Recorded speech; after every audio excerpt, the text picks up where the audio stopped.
Hello friends, कैसे हैं आप सब? सो वेलकम बैक इन एहसास के लास्ट पार्ट में आप सभी लोगों ने सुना कि जिया स्नेहा से बात करती है और स्नेहा उसे समझाती है। उसके बाद उसके मन से थोड़ी तसल्ली होती है। इधर शानवी रात का खाना खत्म होने के बाद अपनी माँ शालिनी के कमरे में गई। उसके मन में कई सवाल उमड़ रहे थे जिनकी वजह से वो बेचैन थी। शानवी ने धीमी आवाज में बोला कि मम्मा।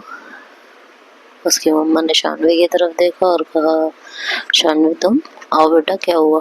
कोई बात करनी थी? मम्मी, मुझे आपसे कुछ बात करनी है।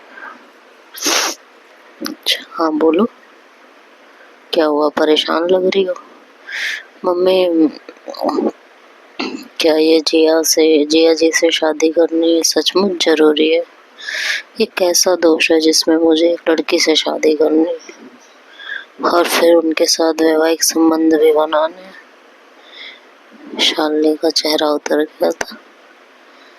वह जानती थी कि ये बात शानवी के लिए कितनी मुश्किल होगी, लेकिन उन्हें ये ग्रह दोष का डर भी सता रहा था।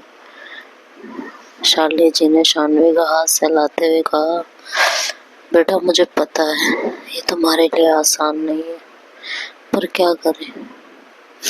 पंडित जी ने कहा है कि अगर ये शादी नहीं हुई तो तेरे जीवन में बहुत बड़ी विपदा आ सकती है, और ये दोष तो तभी हटेगा जब तुम दोनों पति पत्नी की तरह रहोगे। शानवी की आंखों से आंसू छलक पड़े।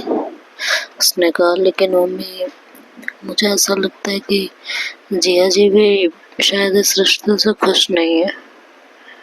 मुझे लगता है कि उन्हें भी ये सब अजीब लग रहा होगा, और अगर हम दोनों खुश नहीं हैं तो ये शादी कैसे सफल होगी? शालिनी ने उसे गले लगाते हुए कहा कि मुझे पता है बेटा, मुझे सब पता है, पर क्या करें?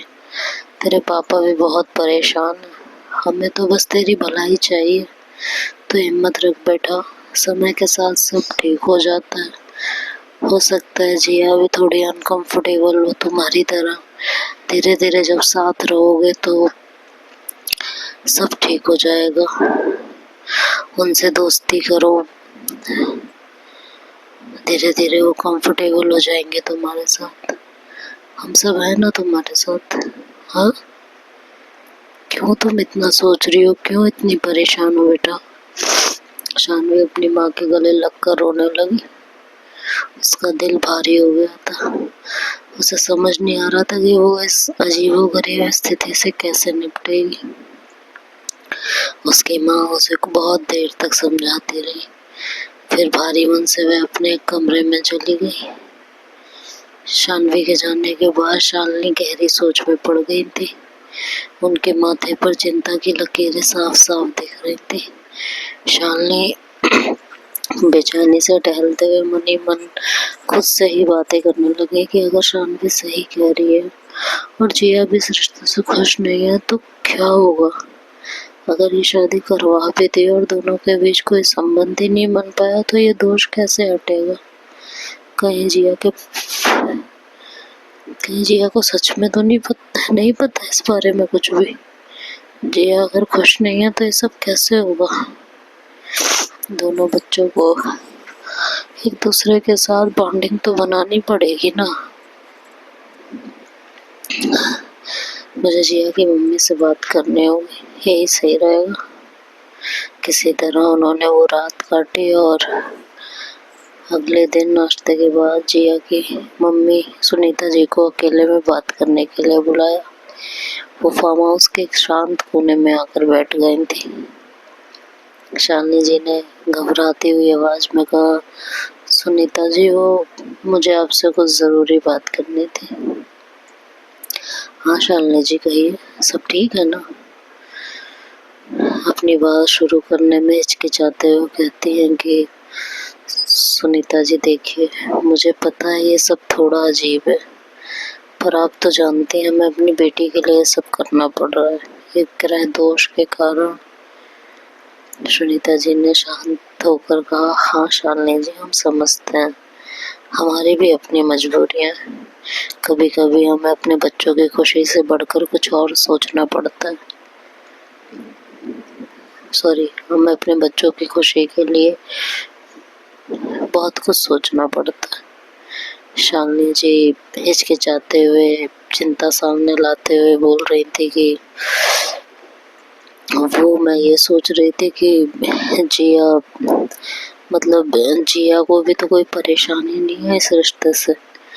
उसने ये रिश्ता जानती हूँ मन मार के ही एक्सेप्ट किया होगा, लेकिन एक्सेप्ट तो किया है ना। सुनीता ने एक पल शालिनी जी की आंखों में देखा और फिर बोली कि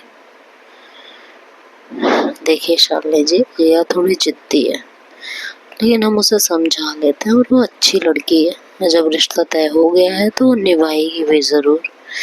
आप चिंता मत कीजिए, ठीक है।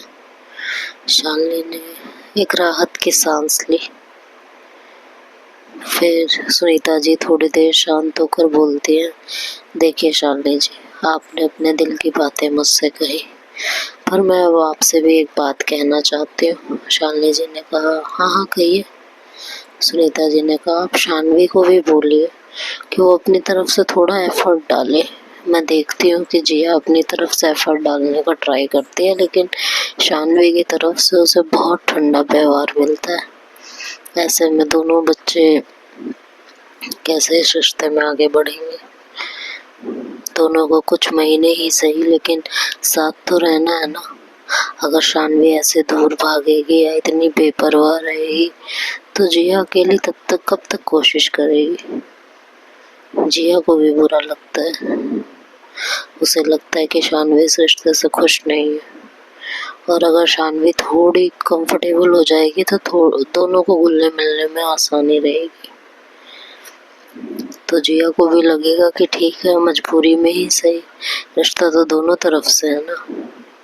आखिर ये रिश्ता 16 महीने का ही क्यों ना हो, उन्हें रहना तो एक साथ ही है।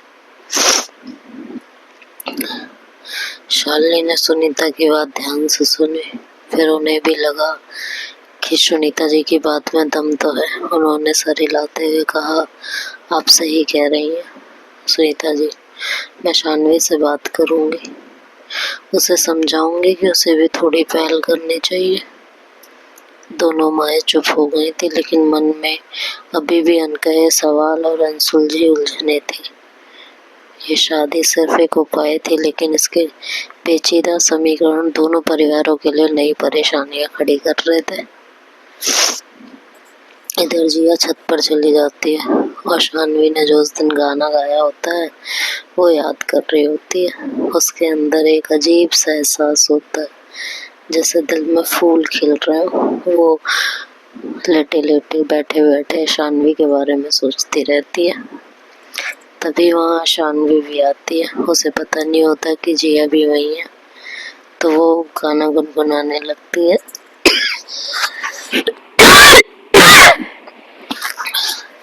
वो गाना गुनगुनाने लगती है। तभी जिया धीमे से कहती है, गाना अच्छा गाती हैं आप। शानवी की आवाज सुनकर सीधी खड़ी हो जाती है। उसे कुछ समझ नहीं आ रहा होता है कि क्या कहे और क्या ना कहे। जिया ने ये बोल तो दिया होता है, पर अब उसे भी नहीं समझ आ रहा होता है कि वो आगे क्या कहे। दोनों ही नर्वस होते हैं। तो जिया ही बीच की ऑकवर्डनेस और साइलेंस को खत्म करते हुए कहती है, आपकी आवाज बहुत प्यारी है। अब तक तो हम आपकी खूबसूरती के फैन थे। वो हम आपके हैं कौन का डायलॉग मारती है कि अब तक तो हम आपकी खूबसूरती के फैंस हैं, लेकिन अब आपकी आवाज के भी फैन हो गए। शानवी तिरछी नजरों से जिया की तरफ देखती है और कहती है, आप फ्लर्ट अच्छा करते हैं, कहाँ से सीखा है और किस किस से किया है जो इतने अच्छे से कर लेते। जिया जो खड़ी होती है वो जाके शानवी के पास ही बैठ जाती है और धीरे से कहती है सलमान खान के एक्सेंट में कि ये गुस्ताखी तो बस हम आपसे ही कर सकते हैं। हाँ? ये सुन के शानवी खामोश हो जाती है। दोनों फिर से चुप हो जाते हैं।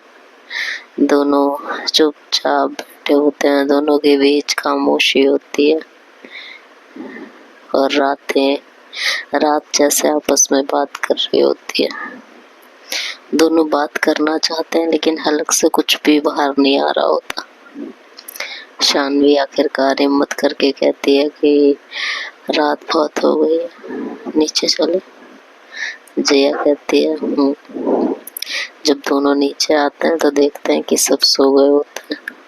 सबने नीचे ही गद्दे लगाए होते हैं और सब नीचे ही लेटे होते हैं।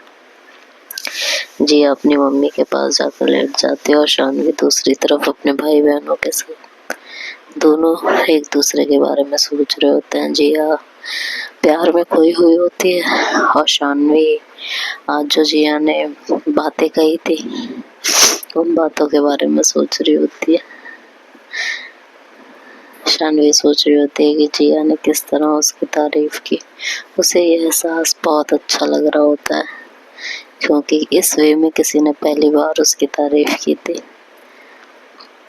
शानवी मुड़ती है और जिया की तरफ देखती है तो जिया देखती है कि जिया इधर उधर करवट बदल रही होती है। इधर जिया सर्दी के मारे कांप रही होती है। उसे बहुत तेज सर्दी लग रही होती है। जिया उठकर देखती है कि कहीं से कंबल मिल जाए तो देखते है कि स्नेहा ने 2 कंबल ओढ़े हुए होते हैं। वो एक लेने की कोशिश करती है पर स्नेहा ने उसे अच्छे से दबा रखा होता है। जिया मन ही मन बड़बड़ाती है 2 कंबल लेके सोई है, वो भी देखो कैसे पकड़ के कि कोई निकाल ही ना पाए। खैर जब वो नहीं निकाल पाती तो थक कर वैसे ही लेट जाती है। शानवी तभी वहां आती है और धीरे से उसे कंबल उड़ा देती है। जिया चौंक कर उसकी तरफ देखती है। शानवी आंखों से बस इशारा करती है कि सो जाइए। उसकी ये केयर, ये परवाह जिया के दिल में उसके लिए और प्यार बढ़ा देता है। उसको ये बहुत अच्छा लगता है। जिया शानवी की तरफ चेहरा करके लेटती है। दोनों एक दूसरे को थोड़ी देर देखते रहते हैं। शानवी फिर शर्म से अपनी नजरें झुका लेती है और आंखें बंद कर लेती है, लेकिन जिया उसे काफी देर तक देखती रहती है और दोनों सो जाते हैं। तो अब आगे क्या होगा ये नेक्स्ट पार्ट में सुनेंगे। गला ठीक नहीं है इसलिए स्टोरी शॉर्ट है। Bye bye, take care.